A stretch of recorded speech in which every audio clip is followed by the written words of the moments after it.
Hey everyone, Dave here with Affordable Door and Gate. Mr. Tanner emailed me, which I always appreciate the emails, you guys. You guys can always email me at the daveadubson@gmail.com. Shoot me emails, any kind of questions you got, pricing, business, personal, trucks, equipment, tools, anything. Anything you got. I love talking about it. So, Mr. Tanner was curious about what we charge for residential and then what we also charge for commercial. So, I wanted to talk a little bit about it and get into it with you on this video. So, let's get going.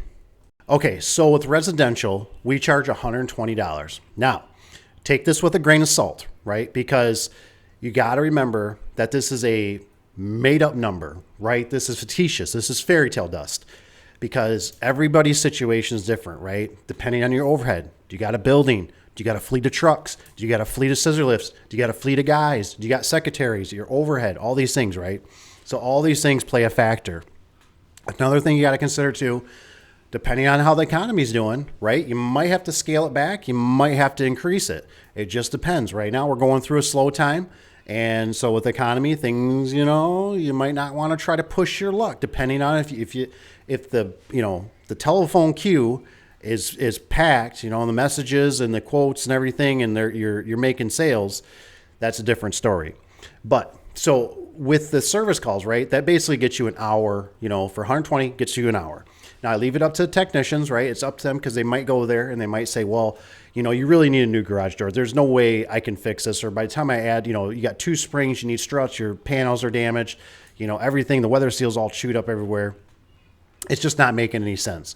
So you got to remember that what we do, the biggest thing you got to remember is you need to get money from the customer. I know that sounds kind of rude and selfish and everything, but you got to get money from the customer.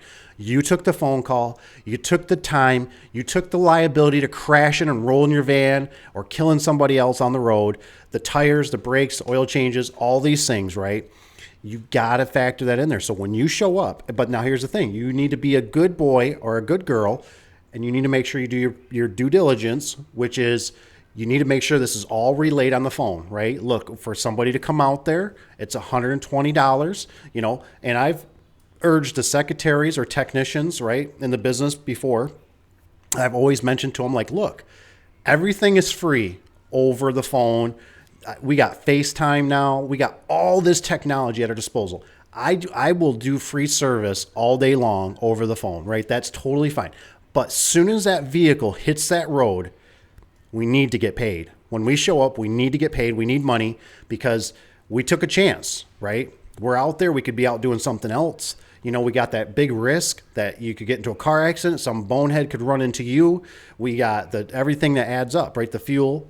So when we show up, we're going to get that. And what you can do always, which is really a good thing, tell them you're going to take it off their bill. Right. So if you come out there, do another service call, say, look, you're just going to be looking at maybe half the service call, or you're going to be looking at this much with the parts and everything.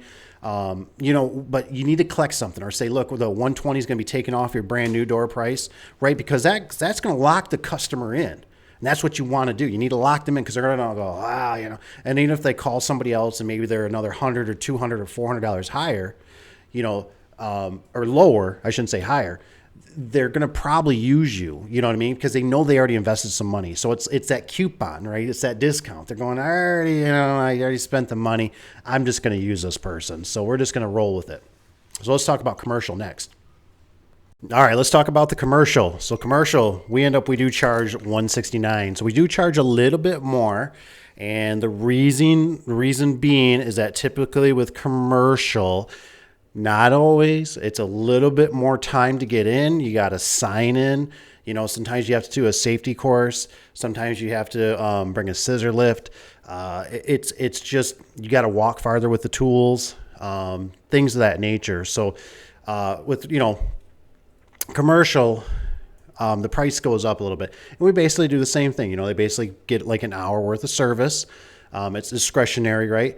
But the beautiful part is typically we sometimes we do prorate it a little bit. We back it down so it's the initial to show up there, and then it's it drop it down 10% or something like that, depending on what the work and the scope is and everything. But it's nice because with commercial, they almost don't care to some degree. Just get it fixed, get it running, get the trucks going out in and out the doors. And it's coming off the old credit card. You know what I mean? The old Uncle Sam is paying for it. So it always works out pretty nice. So just remember, with anything, with residential, with commercial, it's totally up to your discretionary. Like I said, you can always call around and check maybe what your competition's charging. But really don't bank off that. Use your own calculations. Feel what your time is worth. Use your best judgment. If you're making money, you feel like, and you can do it however you want. It's however you want to set it up. It's your business. It's your rodeo. It's your circus. Run it how you think you need to run it. If you feel like you're super busy and people aren't telling you no, it's kind of like normally like roughly about a 20 to 30%. If you're kind of getting people that are, not doing nothing and saying no thanks and not, that's too much, the customer is going to tell you. You're going to hear from them. I just had a customer in another business. I filter them through, right? I asked them a bunch of questions. They used somebody else. And I told them, I said, hey, that company is a good company. I said, I have nothing bad to say. I said, I appreciate and I got a bunch of intel. So, don't be afraid to ask sometimes some questions and see what you can do to, help your own business out. Just all you got to do is remember, you got one mouth and 2 ears. So, shut up and listen. That's all you got to do sometimes. And just ask the questions and just really try to listen to what people are telling you. So with that, you guys, I hope you guys have a wonderful day, night, evening, universe. Take care. We'll see you on the next one. Tanner, thanks for the question. Remember, daveadubson@gmail. You can always email me, and I got it in the description below, so you guys can always hit me up. Thank you guys for being here. Have a good day. See you later. Bye.